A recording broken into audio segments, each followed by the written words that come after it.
So it's going to be a really good episode today. We're just going to read quotes from people that you've annoyed, Mark. Okay, this is probably not a great episode for me. It's also probably going to be a very long episode. Okay, so depending upon how many quotes you pick. So maybe a little bit of background helps. So Mark wrote an article on the state of the Aussie retirement system and asked people what they thought through a survey. So maybe before we get to the people that think Mark is wrong, why don't you talk a little bit about the original article? Yeah, so basically I just picked different categories and then provided a letter grade for these different categories that I was using to rate the Australian retirement system. And so I think that was my first mistake, picking letter grades.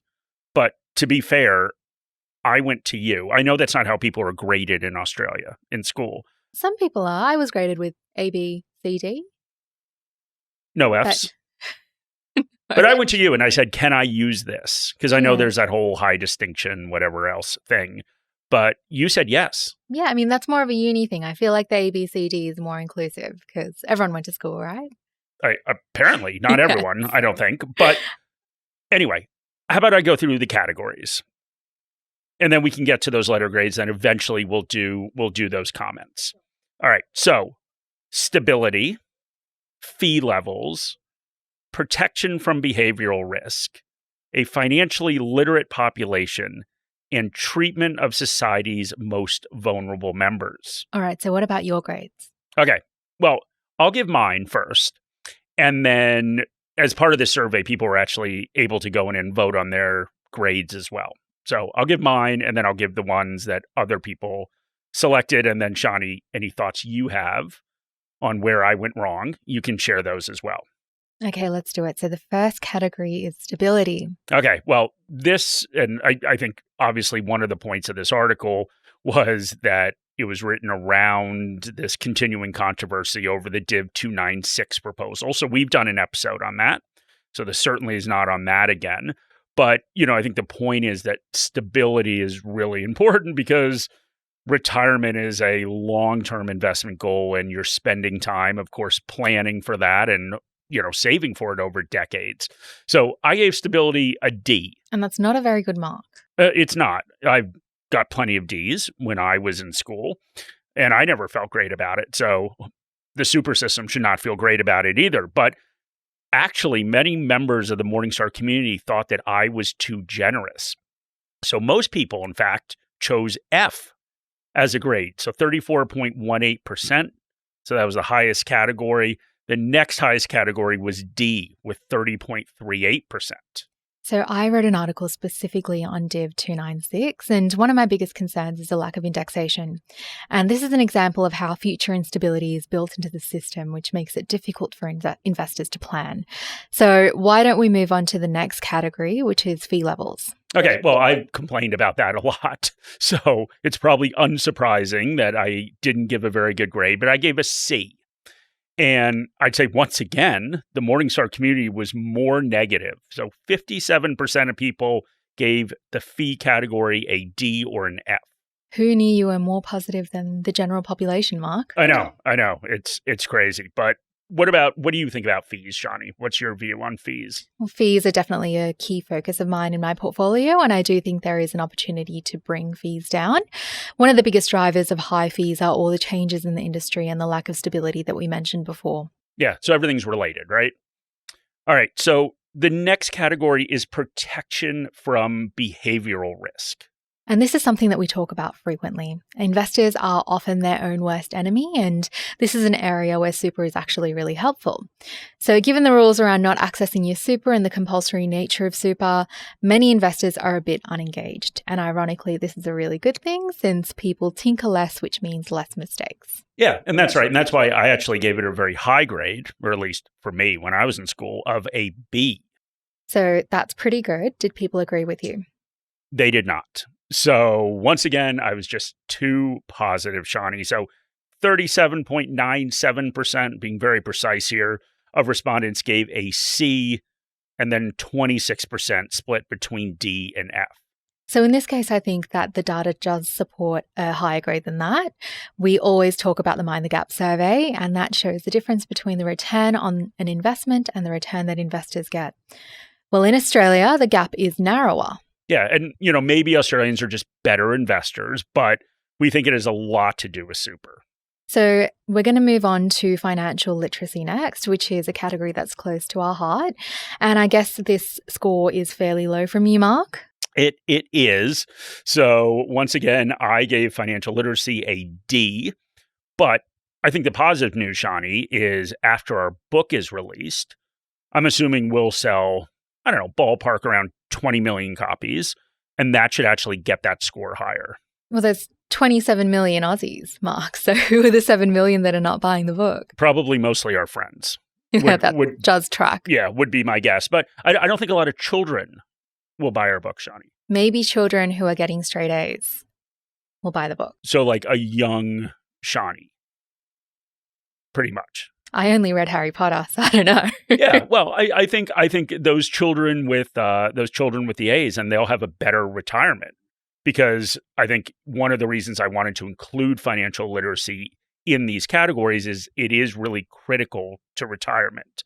So an educated investor base understands the impact of early sacrifices on retirement savings. I can't really imagine a scenario where 2.6 million people would pull money out of super like they did during the pandemic if there's greater awareness of that opportunity cost. And that, of course, is what happened. Also, financial literacy is critical to picking the right asset allocation in super, which is the single biggest driver of returns. And if more people understood risk capacity, 90% of an Australian super member base with an average age of 42 would not be in the balanced option, with 25% in defensive assets. But that is the situation that we find ourselves in. Yeah. No, you wrote a letter. I did. It was an article. It wasn't like an official letter. No, I didn't pen it. Right. But the letter was an open letter to the new government after the elections. And your letter was about financial literacy. And, one of the reasons why I was so comfortable giving a low score is because you included all of these stats about the state of financial literacy in Australia. So maybe if you could go through some of those. Yeah, that is true. So an OECD study shows that less than half of Australian adults can answer questions regarding basic financial concepts such as inflation, compounding and diversification. Among Indigenous Australians, less than 1 in 5 feel confident in making financial decisions. In 2022, the University of Newcastle found that only 30% of young Australians aged 18 to 34 could correctly answer 5 basic financial questions. And this cohort is making financial decisions that will impact the rest of their lives. So they're making decisions based on taking on large amounts of consumer debt, signing up for a mortgage, trying to invest or start a family, and any changes that they make to their superannuation can drastically impact their retirement outcomes.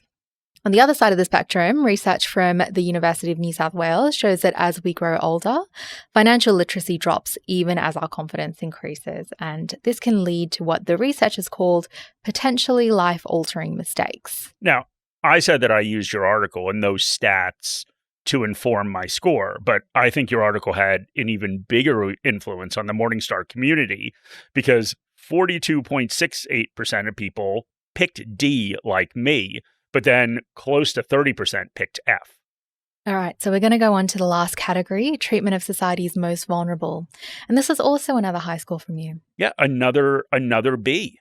Now, we'll get to some of the comments later, but how did your grade compare to others? Well, this is a big surprise to everyone, but everyone disagreed with me again.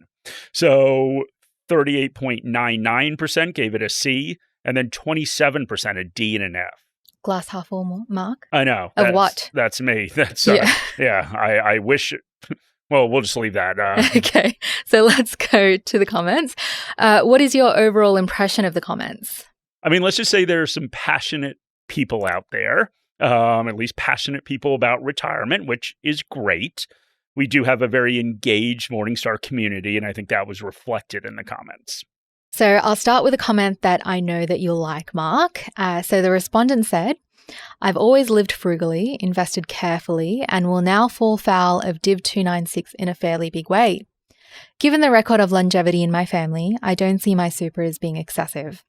I will be 81 this year and still occasionally get called in to do paid casual work with the associated payment to my super.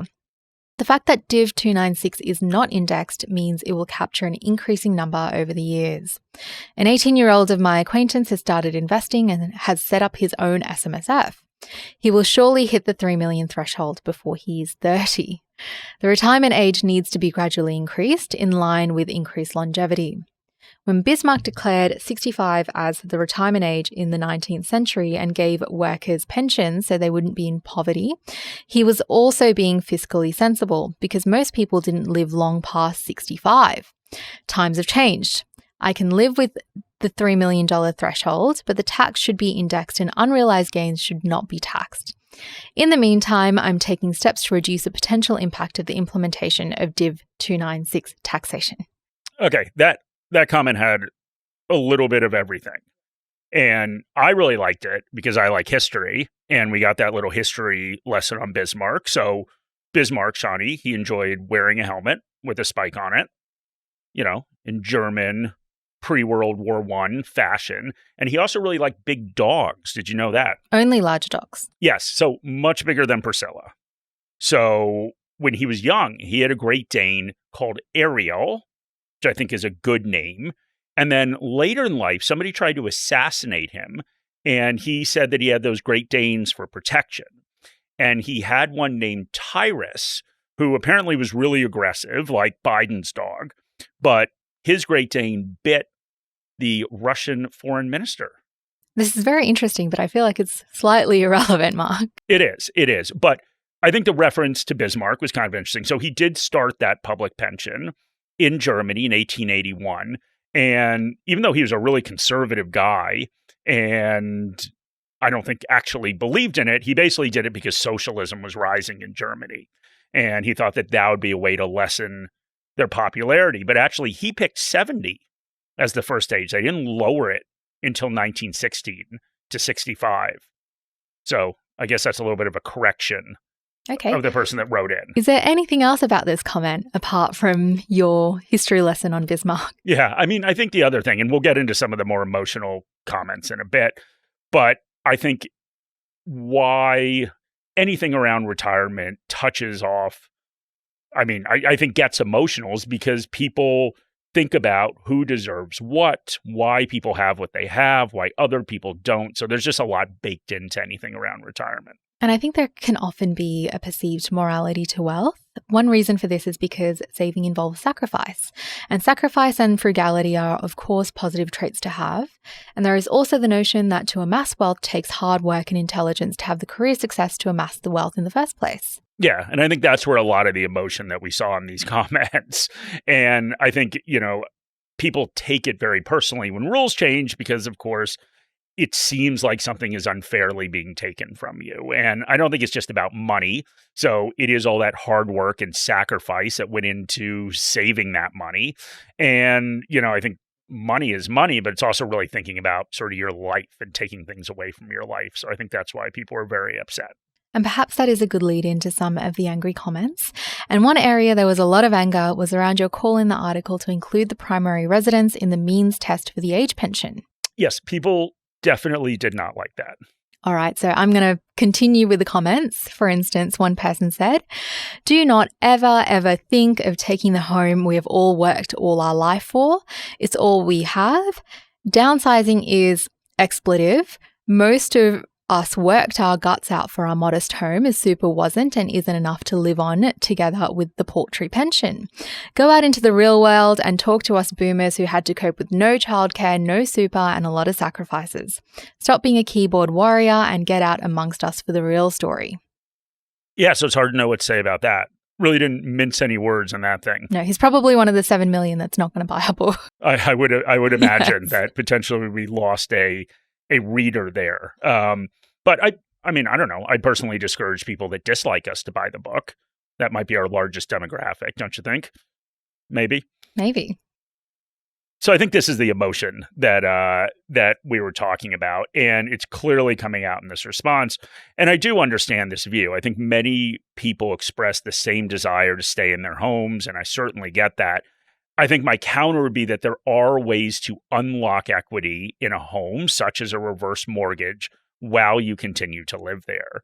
And I think the other thing that was involved in this that we saw in a couple different comments is really this sort of generational debate, which I don't think is that helpful. So I think each generation is obviously had a unique set of advantages and hardships, and each generation seems to think that the subsequent one is lazy and entitled.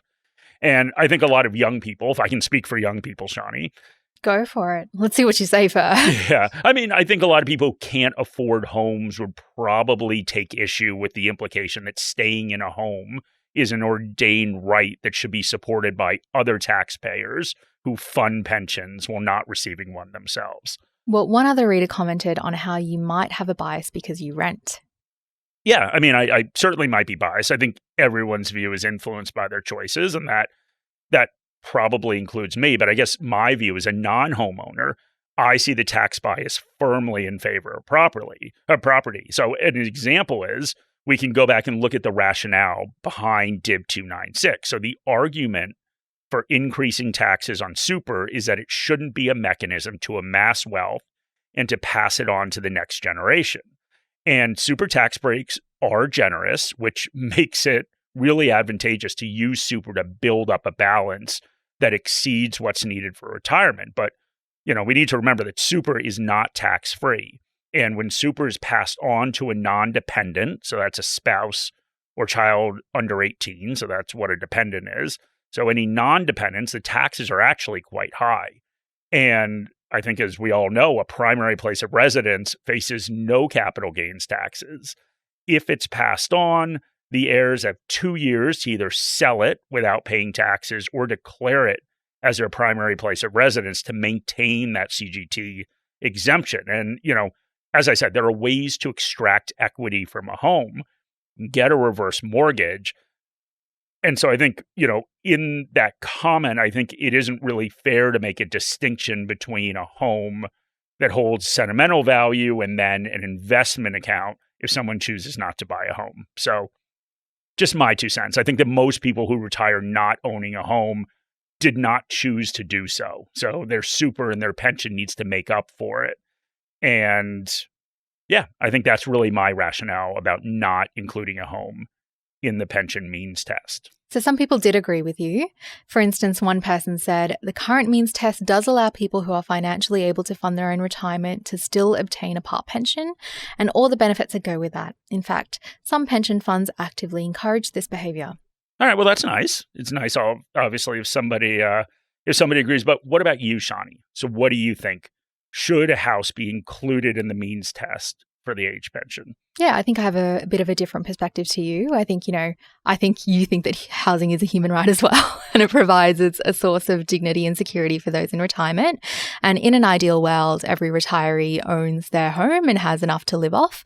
Of course, real life is much more complex than that, and that's not the reality, and will not be the reality for more Australians as housing becomes more unaffordable. And on one side of this, I've seen behind the scenes in the financial planning process, and there were plenty of people that used the exemption as a way to claim the age pension because they felt entitled to it, even if they were sitting on multi-million-dollar properties, even at the cost of their quality of life. And part of this was also to ensure that they could maximise their estate for their children.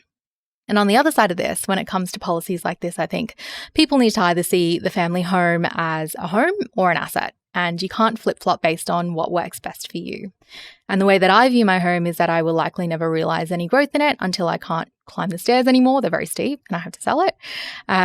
It's not an asset to be realised or valued. It's my home. And I have to acknowledge that I do have a skewed perspective because I don't have children, but I see no need to sit on a large asset in retirement with a lower quality of life simply so I can claim a full age pension. And I don't think this needs to be an all or nothing situation. There are middle grounds to this. There could be thresholds where values above a certain amount are included. For example, if your house is valued above $2 million, anything above it is included in the threshold for the means test. Ultimately, though, I'm not a policy expert, and I do think that the system needs to be reformed in a way that doesn't punish people for holding an asset that they're not going to realise.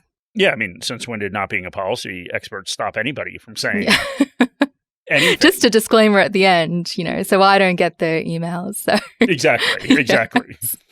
Maybe let's do one more comment. So this gets to the Div 296, but also in general, the super tax system. So people are complaining about super copying this extra tax. That's simply not right. What the government is doing is reducing the tax concessions for people with super plenty, and that is perfectly reasonable. Why should less well-off people pay for tax concessions for people who have plenty? They're not being slugged with an extra tax. They are just no longer receiving a tax break designed to help people accumulate a nest egg. I'm not sure what is happening to us as a society. The greed is becoming nauseating. Okay, so this was actually a comment that a lot of people made. So I think it's kind of the sort of main argument for this tax is that it's sort of this foregone revenue argument. So, and I get this. I will say that it seemed like a lot of people that pulled out this argument were not being impacted by the tax. So it wasn't applicable to them. So I think in theory, everything, of course, is foregone revenue because all manners of taxes could be raised. So there could be CGT on primary residences, like I said. Is that foregone revenue? Negative gearing could be abolished. GST could be higher.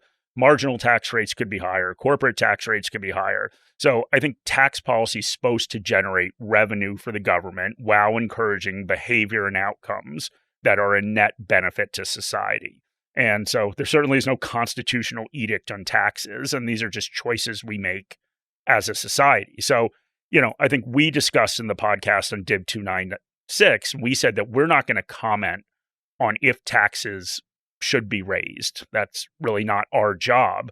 We just wanted to come up with the view of, is this tax designed in a way that we think benefits investors? Now, obviously, any tax doesn't technically benefit investors, but I think at least the argument I was making is that Div 296, because of the lack of indexation, because of the varying degrees of taxes you pay based on unrealized capital gains, it just makes it very hard to plan for retirement. And I think that was my main complaint about it. All right, so I think that's a good place to leave it for today. I know, lots of comments, and thank you for reading them all. No worries. I got all of them. Well, I know. Yeah. But they're all about me. So, Okay. Thought that was fair. But anyway, thank you guys very much for listening.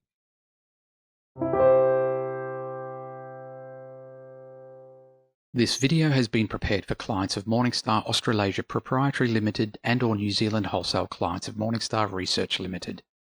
Any general advice has been provided without reference to your financial objectives, situation or needs. You should consider the advice in light of these matters and any relevant product disclosure statement before making any decision to invest. To obtain advice for your own situation, contact a financial advisor.